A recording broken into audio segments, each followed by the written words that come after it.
Today, we're taking apart a true monster of a building, the Makkah Royal Clock Tower. Now, this thing is famous for its world records, but honestly, the story behind how it was built, that's where the real magic, the real impossibility lies. So let's get into it. And this, right here, is the central puzzle of the entire project. This one question shaped literally every decision they made, and it forced a level of creativity that, frankly, the world had never seen before. It's a problem that, when you first hear it, sounds completely unsolvable. Let's just start with the numbers, because they're absolutely mind-blowing. We're talking about a price tag of $16 billion. This isn't just another skyscraper. It is, by a massive margin, the most expensive skyscraper ever constructed in human history.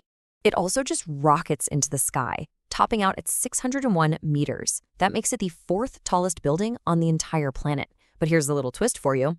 It was actually supposed to be even taller. Yeah, we'll get to why that changed in just a minute. And then you have the clock itself.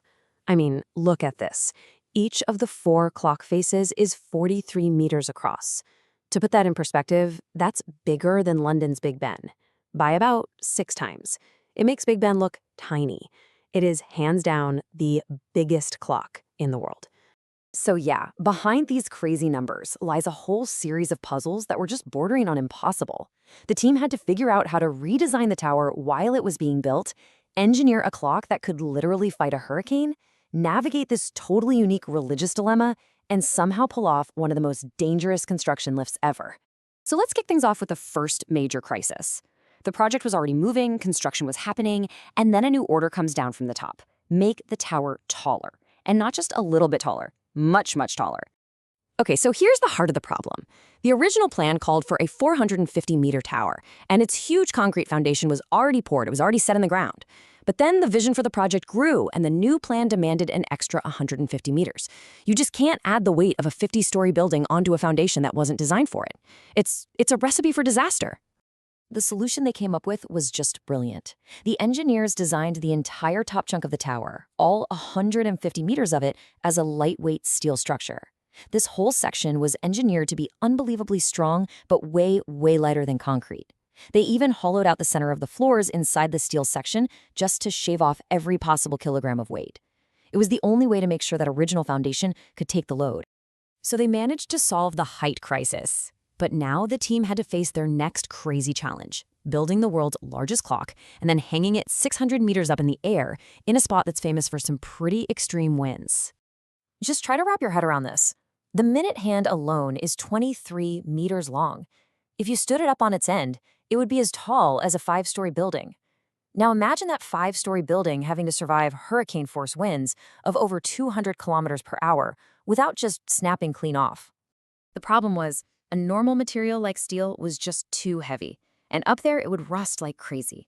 So what's the solution? Carbon fiber. We're talking about a material that's actually stronger than steel, but incredibly lightweight and totally rust-proof. It was perfect for the job, and they were so careful they even built a 5th spare set of clock hands, just in case.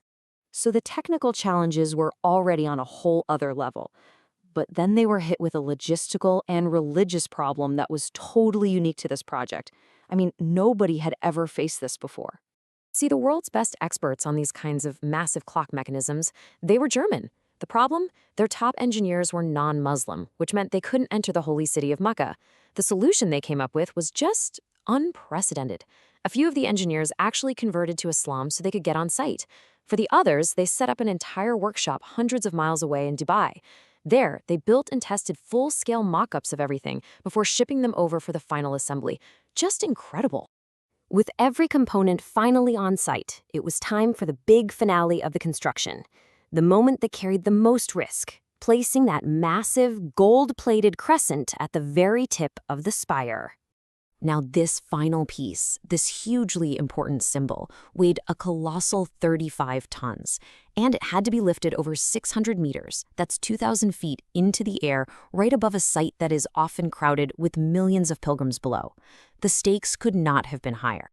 There wasn't a single crane in the world that could lift that much weight to that height. So the team had no choice but to break the crescent down into 4 separate sections, each one weighing several tons.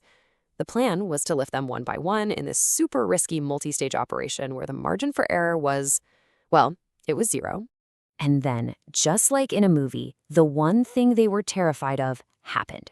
As one of those multi-ton sections was just hanging there, suspended in midair, the desert winds kicked up with a vengeance. The massive piece of metal started swinging wildly, like a giant, terrifying pendulum, threatening to smash into the tower or just break free from the crane. In a moment of just unbelievable bravery, a team of workers had to physically stop the swinging section. They used ropes, their own body weight, and pure nerve to wrestle this multi-ton piece under control and guide it into place. They literally stopped what could have been an absolute catastrophe. So, after all that effort, the crescent was finally secured, but it holds one last secret. What in the world is actually inside that golden structure at the top of the world? Well, it's not just for decoration. That crescent actually holds 3 floors. There's a private office, a meeting room, and the world's highest mosque. And get this, that makes it the highest occupied man-made space on the entire planet. It's even higher than the top floor of the Burj Khalifa. You know, the entire project was just this monumental human effort. It took 9 years to finish, from 2002 all the way to 2011, and at its busiest, there were over 20,000 workers on site at the same time. But maybe the most powerful story of all belongs to the lead architect, a man named Gunter Nasi. As a non-Muslim, he was barred from entering the city of Mecca. He poured years of his life into designing every single detail, yet he could never stand at its base and look up. When the tower was finally done, the only thing he could do was drive to the city limits, look at his masterpiece from a distance, and then turn back. The Makkah clock tower really is a monument to what's possible when human ingenuity is pushed to its absolute breaking point. It really makes you wonder, doesn't it? What does it truly take to build something that challenges not just our